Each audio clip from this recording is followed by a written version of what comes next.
मित्रों, नमस्कार। आज के इस व्याख्यान में पुनः आप सभी का हार्दिक स्वागत है। मैं प्रोफेसर अनुपम शर्मा, अध्यक्ष राजनीति विज्ञान एवं मानवाधिकार विभाग, इंदिरा गांधी राष्ट्रीय जनजातीय केंद्रीय विश्वविद्यालय से संबद्ध हूँ। मित्रों, आज की हमारी चर्चा का विषय है भारत में गवर्नेंस एवं चुनौतियाँ। अर्थात भारत में मोबाइल शासन के किस में कौन कौन सी ऐसी चुनौतियां हैं जो मोबाइल शासन की जो गति है, उसका जो प्रभाव है, उसमें बाधक बनती हैं। मोबाइल शासन का अर्थ है सरकारी सूचनाओं का, सेवाओं का मोबाइल के माध्यम से जनता को उपलब्ध कराना। अर्थात मोबाइल तकनीक का प्रयोग करते हुए जो भी सूचनाएं सरकार को जनता तक पहुंचानी है, जो भी सेवाएं सरकार को जनता तक पहुंचानी है, उनकी सूचना उपलब्ध कराना और मोबाइल के माध्यम से उन सूचनाओं को उपलब्ध कराना। यहाँ पर मोबाइल शासन का भारत में इस परिप्रेक्ष्य में इसका आरंभ किया गया था। भारत जनसंख्या की दृष्टि से और भौगोलिक क्षेत्र की दृष्टि से एक बड़ा देश है और उस बड़ा देश होने के कारण सरकार के द्वारा जो भी सूचनाएं जनता तक पहुंचाने का लक्ष्य होता है, वो जो भी सेवाएं जनता तक पहुंचाने का लक्ष्य होता है, उनका उद्देश्य होता है कि वो जनता तक पहुंच जाएं और सभी जनता की वहां तक पहुंच बने।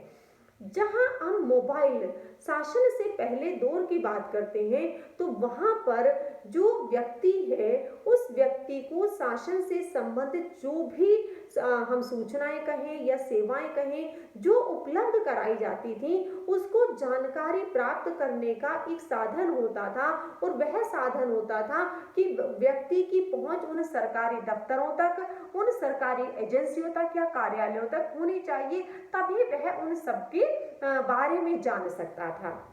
भारत में क्योंकि विशेष जनसंख्या की दृष्टि से बड़ा होने के कारण, भौगोलिक क्षेत्र से बड़ा होने के कारण यह पहुंच सभी व्यक्तियों तक संभव नहीं हो सकती थी। अर्थात वो वर्ग जो भौगोलिक क्षेत्र में दूर दराज के क्षेत्रों में रहता था या समाज का वो वर्ग जो किन्हीं कारणों से हाशिए पर रह रहा था, तो उस तक ये सारी सूचनाओं का या सेवाओं का पहुंचना संभव नहीं हो पाता था।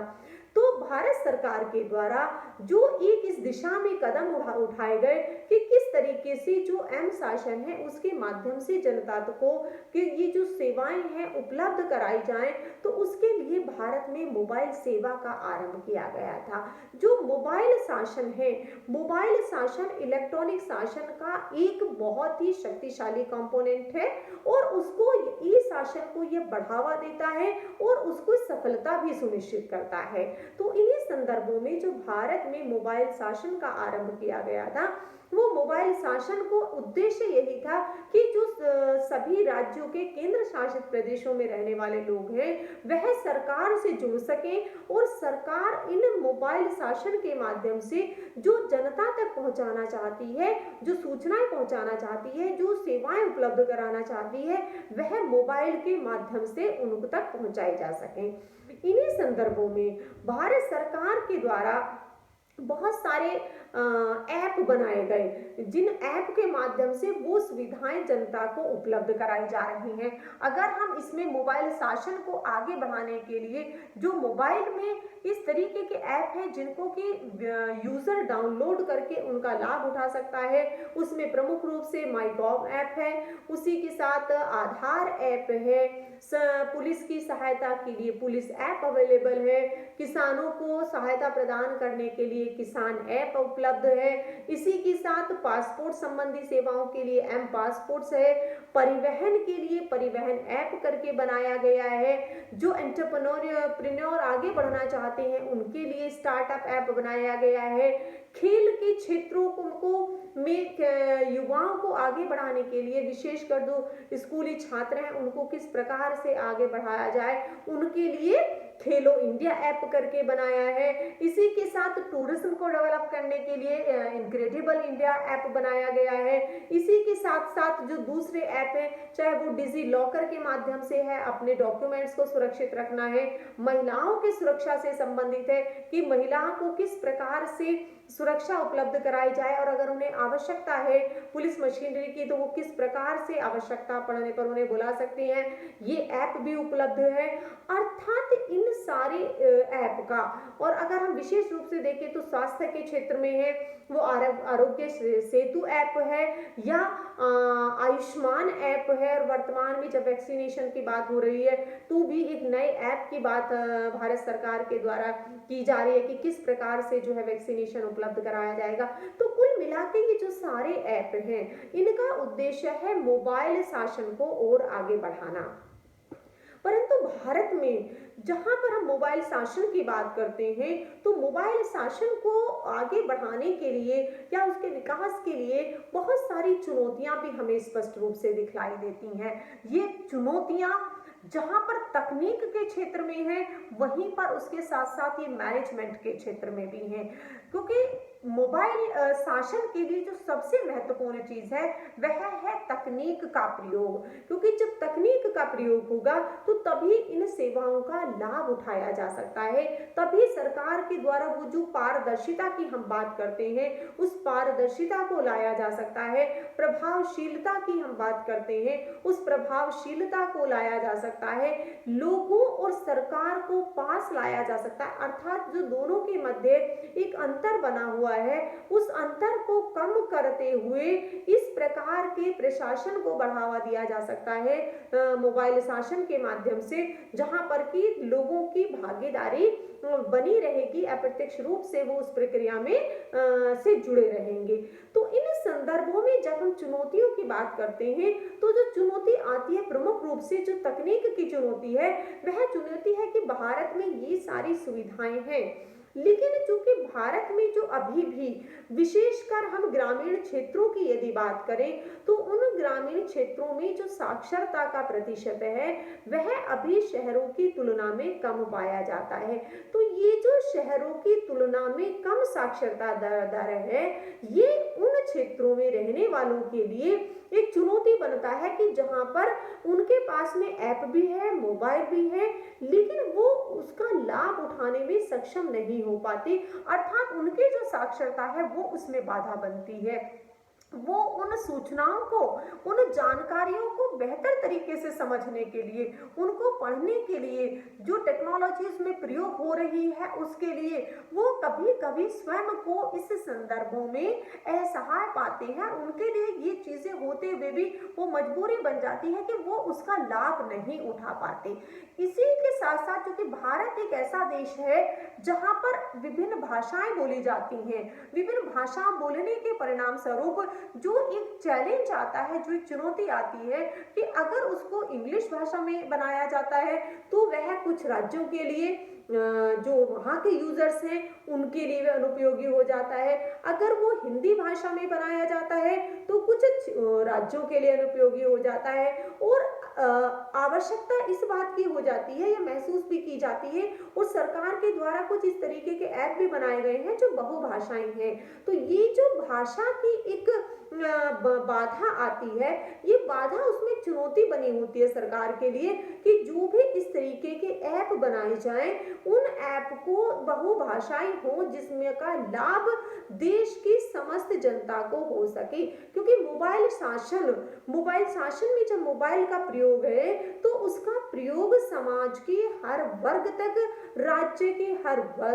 व्यक्ति तक, देश की जो भी जनसंख्या है उसके हर समूह तक उसका लाभ होना चाहिए। तो इसलिए इस चुनौती को दूर करने के लिए उसकी आवश्यकता होती है। इसी के साथ साथ जो एक और चीज महत्वपूर्ण होती है कि स्मार्टफोन तो होते हैं लेकिन उसमें जो डेटा स्टोर की समस्या आती है कि अगर इस तरीके के ऐप्स बहुत सारे हो जाते हैं और जो मोबाइल है उसमें उतनी उसकी कैपेसिटी नहीं होती है तो वहां पर जो यूजर की परेशानी है वो उससे बढ़ जाती है।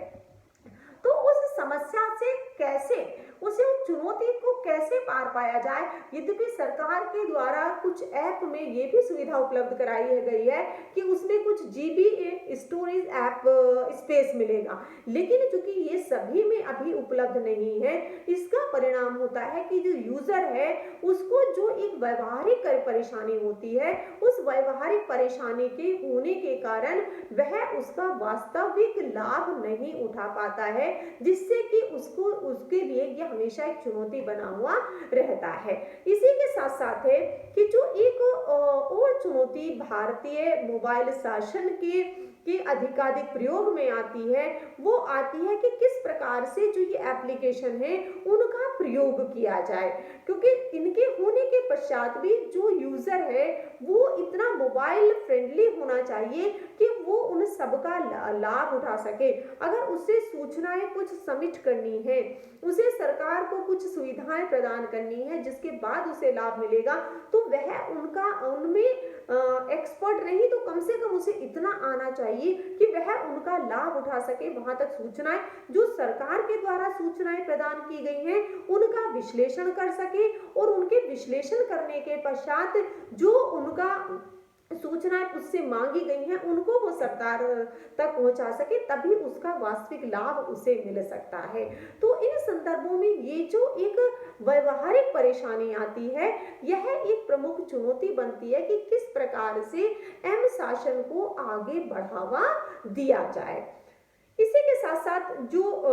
मोबाइल ऐप्स को या इंटरनेट को चलाने के लिए जो एक डाटा की आवश्यकता होती है, इंटरनेट की आवश्यकता होती है, वह भी एक बड़ी चुनौती है। विशेषकर उन क्षेत्रों में जो दूर दराज के क्षेत्र हैं, जो भौगोलिक क्षेत्र से में की दृष्टि से बहुत दूर है, जहां तक इंटरनेट की पहुंच नहीं है, और अगर इंटरनेट की पहुंच है भी तो वो इस प्रकार की है कि वो उतनी स्पीड नहीं होती है, और अगर स्पीड होती है तो वह यूजर के लिए उस डाटा की जो कॉस्ट आती है, उसका जो मूल्य आता है, वो उसकी परचेजिंग कैपेसिटी से बाहर हो जाता है। जो उसकी डाटा की खरीदने की क्षमता होती है उससे वह बाहर हो जाता है। तो इस प्रकार से जो ये एक व्यवहारिक दिक्कत है कि व्यक्ति उन एप्स को रखना चाहता है, उनका लाभ उठाना चाहता है, उनका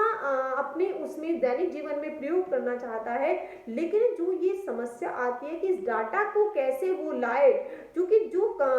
नेटवर्क अगर उस रेंज में नहीं है तो वहां पर वो उसका कैसे प्रयोग करे। अगर वो उस समय में कहीं बाहर क्षेत्र में है तो वो निश्चित रूप से कर लेगा उसका, लेकिन अगर वो उस तरीके के जोन में आ जाता है जहां इंटरनेट कनेक्टिविटी पुअर होती है, तो ऐसे क्षेत्रों में किस प्रकार से उससे उस चुनौती को वो पार पाएगा, उसके लिए समस्या होती है। और जहां पर व्यक्ति अपने बैट और बटन के लिए हमें संघर्ष करता हुआ दिखाई देता है, वहां पर उसको महंगे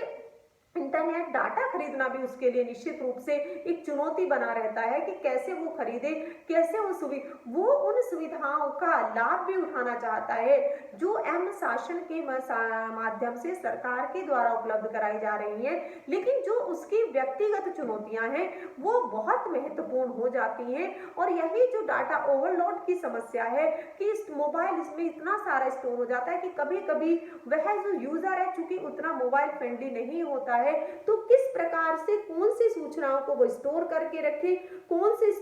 ऐप्स को वो कहां पर सुरक्षित रखे, अगर उसको आवश्यकता नहीं है तो वो दोबारा कैसे डाउनलोड कर ले, डाउनलोड करने पर उसको जो दोबारा डाटा खर्च होगा उसकी चुनौती उसके समक्ष बनी रहती है। तो ये इस तरीके की व्यवहारिक समस्याएं हैं जो कि मोबाइल शासन जब आपको हम आगे बढ़ाने की बात करते हैं तो वो आती हैं। एक और जो इसके साथ प्रमुख चुनौती जुड़ी है वह है साइबर सिक्योरिटी की। हम सभी जानते हैं कि इस तरीके के जो ऐप हैं वो व्यक्ति की कभी कभी जो उसकी व्यक्तिगत सूचनाएं हैं उनको भी आवश्यक होती हैं। तो व्यक्ति जब अपनी व्यक्तिगत सूचनाओं को इन ऐप्स के माध्यम से वो भेजता है तो उसको एक भय बना रहता है कि कहीं उसकी ये सूचनाएं जो व्यक्तिगत सूचनाएं हैं वो दूसरी जगह ना पहुंच जाएं और उसकी निजता का हनन ना हो। यद्यपि सरकार के द्वारा इन संदर्भ में ये जो ऐप बनाए गए हैं ये बहुत सुरक्षित ऐप हैं और इनके प्रयोग करने पर सरकार के द्वारा आश्वासन दिया जाता है कि इसमें किसी भी प्रकार का डाटा जो व्यक्तियों के द्वारा उपलब्ध कराया जाएगा उसकी निजता पर कोई उसकी निजता का जो अधिकार है उसका हनन नहीं होगा। परंतु वास्तव में जो व्यक्ति है, क्योंकि वो व्यक्ति बहुत सारे समय में उसकी शंका बनी रहती है और उसकी वो शंका तब और जायज हो जाती है या उसे तब और ज्यादा डर भय बना रहता है जब वह व्यक्ति या यूजर उससे साइबर सिक्योरिटी के जो अलर्ट्स होते हैं उससे अनभिज्ञ होता है। हम भारत में जानते हैं, देखते हैं कि किस प्रकार से अभी जो कंप्यूटर के संबंध में है या मोबाइल के संबंध में है, लो लिटरेसी है, उसका जो परिणाम है वो यही होता है कि व्यक्ति ऐसी परिस्थितियों में वह स्वयं जो एक तरीके के मेजर्स होते हैं, प्रिवेंटिव मेजर्स होते हैं, वो लेने में सक्षम नहीं होता। अर्थात वह अपने मोबाइल को किस प्रकार से सुरक्षित कर सकता है, वह अपने मोबाइल को लॉक करके रखे, दूसरा कोई व्यक्ति उसके मोबाइल तक पहुंच ना बना सके। भले ही वह किसी दूसरे व्यक्ति के मोबाइल में को प्राप्त कर लेता है, लेकिन उसकी जो स्टोर है, उसकी जो व्यक्तिगत सूचनाएं हैं, वहां तक वह न पहुंच सके। तो इसके लिए ये जरूरी होता है कि किस प्रकार से वह अपनी सूचनाओं को सुरक्षित रखे, उन्हें बनाए रखे, और अगर इस प्रकार से उसे जो उसकी जानकारी है, कम जानकारी के होने के कारण भी उसकी जो सूचनाएं हैं उसके लीक होने का डर बना रहता है। तो ये जो साइबर सिक्योरिटी का मामला है, यह एक चुनौती है। तो इसके लिए ये जरूरी है कि सरकार के द्वारा जो कदम उठाए जा रहे हैं, निसंदेह रूप से वो उतने सशक्त हैं, जो न केवल नागरिकों को सशक्त करते हैं बल्कि शासन व्यवस्था को भी पारदर्शी बनाते हैं। ये पारदर्शिता सरकारी कार्यों में न केवल प्रभावशीलता लाती है बल्कि सरकार की प्रक्रिया को भी प्रभावी बनाती है। ये प्रभावी प्रक्रिया, यह पारदर्शी प्रक्रिया न केवल सरकारी कार्यों को, सरकारी सेवाओं को और इफेक्टिव बनाती है, उनको और गति प्रदान करती है, बल्कि व्यक्तियों का विश्वास भी व्यवस्था में पैदा करती है।